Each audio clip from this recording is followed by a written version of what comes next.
If William and Lucille Hammond had known the path their bouncing baby boy would take and how many lives he would really impact, they may have wrapped him in a blanket sewn with gold thread.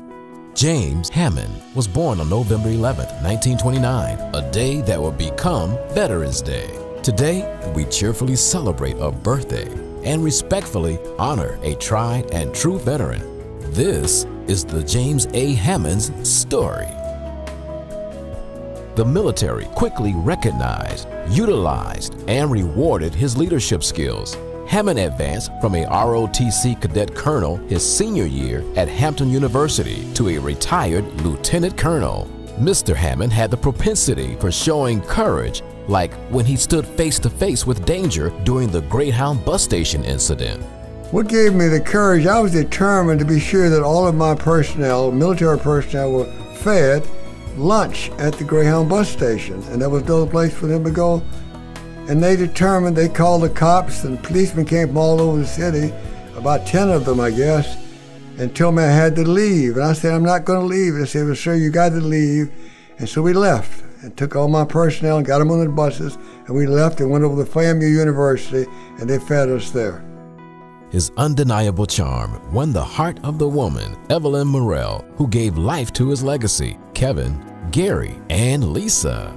His passion for justice surfaced in a massive way with his founding of YAPA, Young Adults for Progressive Action. YAPA was a force behind many social integration equality type actions, such as voter registration, sit-ins, and boycotts. In 1965, Hammond started another organization called Compensatory Pre-Primary Education, a $500,000 federally funded and first such program in Hillsborough County. So I got 12 black preachers in Tampa. I sat with them and told them what I was trying to do. I got them to sign a letter saying they'd be happy to do this. I told them I was going to go back to the school system. So I took their letters back with me to the superintendent and said, sir, I have 12 preachers that will let us have this program started in our churches. I said, will you do this? He said, oh, I'll do it now. I'll do it. Yeah, I'll be happy to do it. So that's how I got it started. So we then started with 12 schools in the school system. This was almost 2 years or longer before Head Start was even thought about. And the school system started the program, and I was in charge of the program. And eventually, the school system says, we like to have our people totally in charge and not the community relations, which I was the chairman of the community relations. That's how they got started. In 1965, when denied enrollment for specific University of Tampa training, Hammond, Hazel Gibbons, and attorney Francisco Rodriguez sued University of Tampa for discrimination. Within 2 years, the first African American were admitted. As a businessman, I was determined to find out how can I invest money. So that was the program at the University of Tampa. And I went to the program and I sat in the class, and the time I got there and before the class started, a gentleman came over to me and said, Mr. Hammond, can I see you outside? I said, sure. So I walked outside. He said, sir, I'm very sorry, but colored people cannot come to the University of Tampa. I said, what? He said, I'm sorry to tell you, but you cannot enroll and you cannot come to this university. So my determination, I went immediately and got Attorney Rodriguez to file a suit against the University of Tampa. And we won that suit after a short period of time.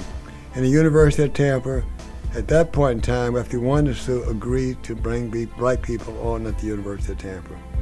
Quick thinking and decisive action saved Tampa from destruction by rioters following the death of Martin Chambers by police in 1967. Hammond knew who to call to mobilize a group of young people to calm a city. Hammond, John Daniels, and Robert Scott recruited 126 who wore white hats, became neighborhood leaders, and nationally renowned for bringing about self-control and reason to an unreasonable situation. In 1967, 120 African Americans were hired and trained by GTE, now Verizon. Among them were Billy Mitchell, Velma Douglas, and George Eddie Hodgins, who became the 3 first African American managers for GTE in Tampa. Hammond had everyone wondering What did he say to get them to take such history-making actions? I told the president of GTE that I realized that the federal government was on that case about not hiring African Americans at that company. I convinced him that I could get the government to back off if he would follow through on some suggestions I had. And he agreed to do that. Therefore, we ended up bringing into the company 20 people at one time for a 6-week training program to qualify to go to GTE. That happened, and after it happened, the government said they told me up front that it would take about 3 months to hire all these people. But what happened after they were so excited about what we did, all of these personnel were hired within 30 days. And this program with GTE became national all over the country of all the GTE companies to bring in black people into their companies and stop segregating them. Hammond made a career out of making things right for Tampa and all of its citizens. He was appointed to the mayor's biracial committee in 1964 as the first administrator of Commissioner of Community Relations in Tampa. In 1975, his 25th year, he was awarded Alumni of the Year at Hampton University, as well as being the first black elected chairman of the Civil Service Board in 1980. In 1983, he governed the civil service system for all classified city employees. He served as commissioner of the State of Florida Unemployment Appeals Commission, having been appointed by Governor Ruben Askew and reappointed by Governors Bob Martinez, Lawton Childs, and Jeb Bush. During his tenure at Jim Walter Corporation from 1974 to the late 80s as Director of Equal Opportunity Programs, he led by example. He created a program which subsequently became the compliance model for many other companies to follow.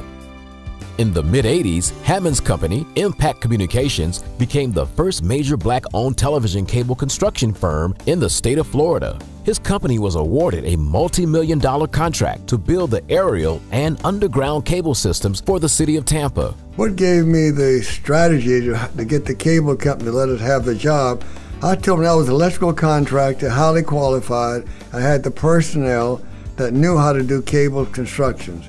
And they agreed to give us 15% of the work. I told them I wanted 100% at that time. But after a few months, the people that were doing the big job started messing up, and the telephone company and the personnel who were doing the cable system came back and said, would you like to do the whole job? I said, I told you in the beginning I wanted to do the whole job, and we got the whole job to wire the complete city of Tampa. On May 4, 2008, Hillsborough County School Board dedicated, in his honor, the James A. Hammond Elementary School. My name is James A. Hammond. Some of you may know me from the riots in Tampa where I was able to quash the riot, form the White Hats. Some of you may know me from the sit-ins. Some of you may know me because of my role in dealing with the city of Tampa. Some of you may know me from my electrical contracting business, and some of you may know me as a friend, as a family member. Let me tell you who I am.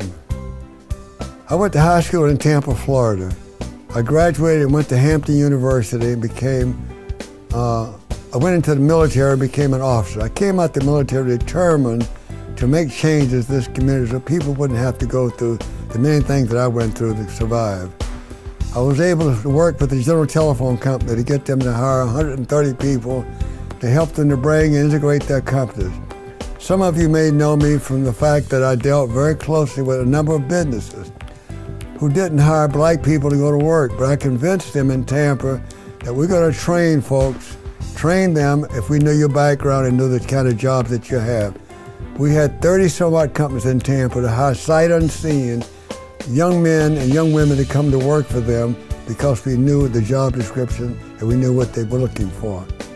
So I'm the kind of a guy who's determined, and we started a foundation. We started a whole instrument of things going on in Tampa. We started the White Hats.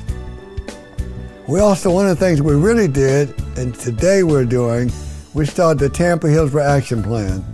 This is a not-for-profit organization that has made a major change in the growth of the black people in this town and other minority people in this town to start their businesses, to realize they had a capability to get into their own office, We also realize that a number of people need to continue in this effort.